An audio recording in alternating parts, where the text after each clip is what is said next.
സിപിഐയെ വിമർശിച്ച് വീണ്ടും വെള്ളാപ്പള്ളി നടേശൻ PM ശ്രീയിലെ നിലപാട് മുന്നണിയിൽ അനൈക്യമുണ്ടാക്കി. തന്റെ കയ്യിൽ നിന്ന് കാശ് വാങ്ങിയപ്പോൾ പറഞ്ഞ കാര്യങ്ങൾ ഇപ്പോൾ പുറത്തു പറയാൻ പറ്റില്ലെന്ന് വെള്ളാപ്പള്ളി. വഴിവിട്ട് ഒരു പൈസ പോലും വാങ്ങിയിട്ടില്ലെന്നും വെള്ളാപ്പള്ളിയല്ല LDF എന്നും ബിനോയ് വിശ്വത്തിന്റെ മറുപടി. ലീഗിനെതിരെയും വെള്ളാപ്പള്ളിയുടെ വിമർശനം. വെള്ളാപ്പള്ളി വർഗീയവാദിയല്ലെന്ന് MV ഗോവിന്ദൻ. ചില ആളുകളെ കൊണ്ട് പിണറായി വർഗീയത പറയിപ്പിക്കുന്നുവെന്ന് VD സതീശൻ. ശബരിമല സ്വർണ്ണക്കൊള്ളയിൽ CBI അന്വേഷണം ആവശ്യമില്ലെന്ന് ഹൈക്കോടതിയെ അറിയിക്കുമെന്ന് SIT. കൂടുതൽ ഉന്നതരിലേക്ക് അന്വേഷണം വ്യാപിപ്പിക്കുമെന്നും അന്വേഷണ സംഘം ഈ മാസം 5-ന് ഹൈക്കോടതിയിൽ റിപ്പോർട്ട് സമർപ്പിക്കും.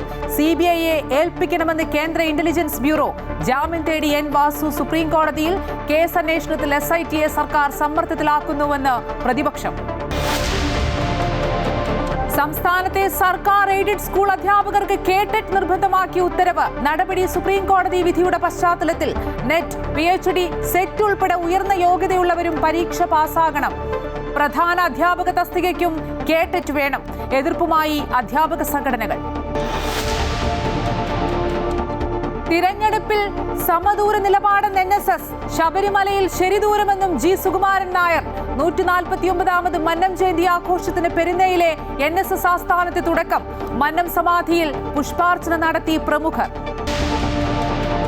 ഇൻഡോർ മലിനജല ദുരന്തത്തിൽ നടപടിയുമായി മധ്യപ്രദേശ് സർക്കാർ. Indoor additional commissioner, superintending engineer ഉൾപ്പെടെയുള്ളവരെ മാറ്റാൻ നിർദ്ദേശം. പരിശോധനയ്ക്ക് ഉന്നത ഉദ്യോഗസ്ഥരുടെ സംഘം. മധ്യപ്രദേശ് സർക്കാർ വെള്ളമല്ല വിഷമാണ് വിതരണം ചെയ്തതെന്ന് രാഹുൽ ഗാന്ധി.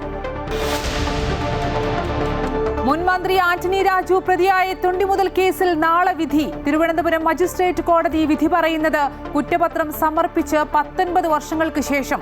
ലഹരി കേസ് പ്രതിയെ രക്ഷിക്കാൻ തൊണ്ടിമുതലായ അടിവസ്ത്രം വെട്ടിച്ചെറുതാക്കിയെന്നാണ് കേസ്. ന്യൂസിലൻഡിനെതിരായ ഏകദിന പരമ്പരയ്ക്കുള്ള ഇന്ത്യൻ ക്രിക്കറ്റ് ടീമിനെ നാളെ പ്രഖ്യാപിച്ചേക്കും.